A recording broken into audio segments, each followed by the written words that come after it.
ಬನ್ನಿ ಸ್ನೇಹಿತರೆ, ಮೆಂತ್ಯ ಸೊಪ್ಪಿನ ದಾಲ್ ಮಾಡೋಣ. ಬೇಕಾದ ಸಾಮಗ್ರಿ ನೋಡೋಣ ಬನ್ನಿ. ಜೀರಿಗೆ, ಸಾಸಿವೆ, ಅರಿಶಿನ ಪುಡಿ, ಮೆಂತ್ಯ ಸೊಪ್ಪು ಕಟ್ ಮಾಡ್ಕೊಂಡಿರೋದು, ಬೇಯಿಸ್ಕೊಂಡಿರೋ ಹೆಸರುಬೇಳೆ, ಈರುಳ್ಳಿ, ಟೊಮೊಟೊ, ಹಸಿಮೆಣಸಿನ್ಕಾಯಿ, ಶುಂಠಿ, ಬೆಳ್ಳುಳ್ಳಿ. ಬನ್ನಿ ಮಾಡುವ ವಿಧಾನ ನೋಡೋಣ.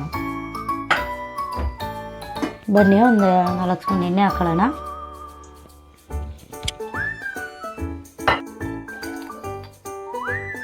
ಒಂದು ಅರ್ಧ ಸ್ಪೂನ್ ಜೀರಿಗೆ, ಸಾಸಿವೆ, ಒಂದು 1/4 ಸ್ಪೂನ್ ಜೀರಿಗೆ, ಹಸಿಮೆಣಸಿನ್ಕಾಯಿ, ಶುಂಠಿ, ಬೆಳ್ಳುಳ್ಳಿ, ಈರುಳ್ಳಿ.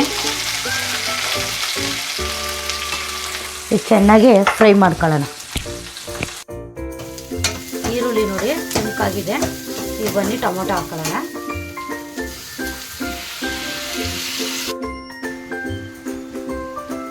ಮೆಂತ್ಯ ಸೊಪ್ಪು ಎಲ್ಲ ಬೆಂದಿದೆ. ಈಗ ಇದು ಹಾಕೊಳ್ಳೋಣ ಬನ್ನಿ, ಹೆಸರುಬೇಳೆ ಬೇಯಿಸಿರೋ. ರುಚಿಗೆ ತಕ್ಕಷ್ಟು ಉಪ್ಪು, ಸ್ವಲ್ಪ ಮ್ಯಾಗಿ ಮಸಾಲ ಹಾಕೊಳ್ಳಿ. ತುಂಬ ಚೆನ್ನಾಗಿದೆ ಟೇಸ್ಟ್. ಬನ್ನಿ ಫ್ರೆಂಡ್ಸ್, ಮೆಂತ್ಯ ದಾಲ್ ರೆಡಿಯಾಗಿದೆ.